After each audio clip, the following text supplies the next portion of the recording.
एक वक्त की बात है। बादशाह अकबर किसी एक बात को लेकर बहुत परेशान रहने लगे थे। जब दरबारियों ने उनसे पूछा तो बादशाह बोले, हमारे शहजादे को अंगूठा चूसने की बुरी आदत पड़ गई है। कई कोशिशों के बाद भी हम उनकी यह आदत छुड़ा नहीं पा रहे हैं। बादशाह अकबर की परेशानी सुनकर किसी दरबारी ने उन्हें एक फकीर के बारे में बताया, जिसके पास हर मर्ज का इलाज था। फिर क्या था? बादशाह ने उस फकीर को दरबार में आने का निमंत्रण दिया। जब फकीर दरबार में आया तो बादशाह अकबर ने उसे अपनी परेशानी के बारे में बताया।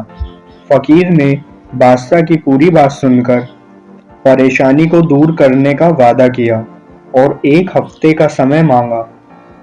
जब 1 हफ्ते के बाद फकीर दरबार में आया तो उन्होंने शहजादे को अंगूठा चूसने की बुरी आदत के बारे में प्यार से समझाया और उसके नुकसान भी बताए।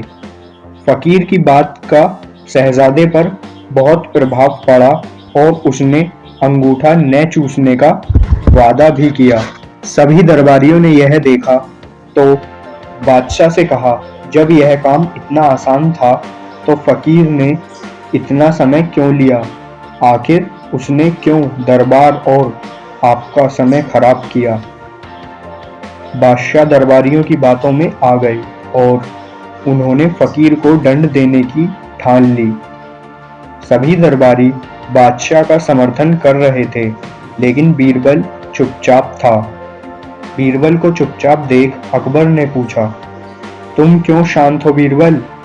बीरबल ने कहा, जहाँपनाह गुस्ताखी माफ हो, लेकिन फकीर को सजा देने के स्थान पर हमें उन्हें सम्मानित करना चाहिए और उनसे सीखना चाहिए। तब बादशाह ने गुस्से में कहा, तुम हमारे फैसले के खिलाफ जा रहे हो? आखिर तुमने ऐसा सोच भी कैसे लिया? जवाब दो। तब बीरबल ने कहा, महाराज, पिछली बार जब फकीर दरबार में आए थे तो उन्हें चूना खाने की बुरी आदत थी। आपकी बातों को सुनकर उन्हें अपनी गलती का एहसास हुआ। उन्होंने पहले अपनी इस गंदी आदत को छोड़ने का फैसला लिया और फिर शहजादे की गंदी आदत छुड़ाई। बीरबल की बात सुनकर दरबारियों और बादशाह अकबर को अपनी गलती का एहसास हुआ और सभी ने फकीर से क्षमा मांगकर उसे सम्मानित किया। कहानी से सीख: हमें दूसरों को सुधारने से पहले खुद सुधरना चाहिए। इसके बाद ही दूसरों को ज्ञान देना चाहिए।